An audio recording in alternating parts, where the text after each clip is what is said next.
नमस्कार. आरोग्यशाहीमध्ये मी वैद्य भाग्यश्री आणि मी वैद्य नमिता आपलं स्वागत करतो.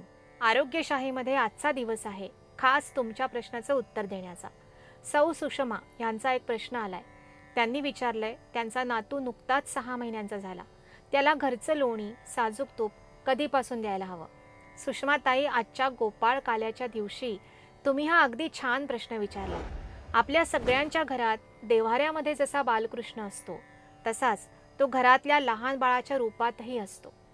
मुलगा असो किंवा मुलगी, 6व्या महिन्यात अन्नप्राशन संस्कार झाला आणि आईच्या दुधाव्यतिरिक्त इतर अन्न देण्याची सुरुवात झाली की बालकांना घरचं लोणी आणि घरी बनवलेलं साजूक तूप देण्यास सुरुवात करायची असते.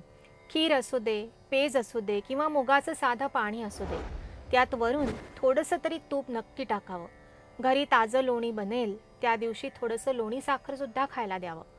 काळ बदलला तसं सध्या दहीहंडीचं स्वरूपही बदललेलं दिसतं. श्रीकृष्णांनी जेव्हा बालगोपाळांबरोबर घराघरात जाऊन दहीहंडी केली तेव्हा ते बालकृष्ण होते आणि गोकुळातील सगळं दूध, सगळं लोणी आणि तूप कंसाच्या नगरीत नेऊन विकण्याची पद्धत बंद व्हावी, त्याउलट गोकुळच्या दुधावर, लोणी तुपावर गोकुळवासियांचा अधिकार आहे हे समजावं यासाठी केलेली ती एक युक्ती होती. हजारो वर्षांपूर्वी श्रीकृष्णांनी घालून दिलेला हा रिवाज आपण आजही पाळू शकतो आणि घरातल्या लहान मुलांचं आरोग्य उत्तम ठेवू शकतो.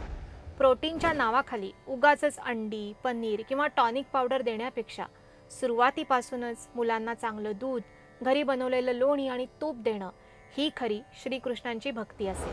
प्रेक्षक हो, तुम्हालाही जर प्रकृतीविषयी काही समस्या असेल तर ती तुम्ही आम्हाला स्क्रीनवरच्या नंबरवर विचारू शकता किंवा यूट्यूब, इंस्टाग्रामच्या कमेंट बॉक्समध्ये लिहू शकता.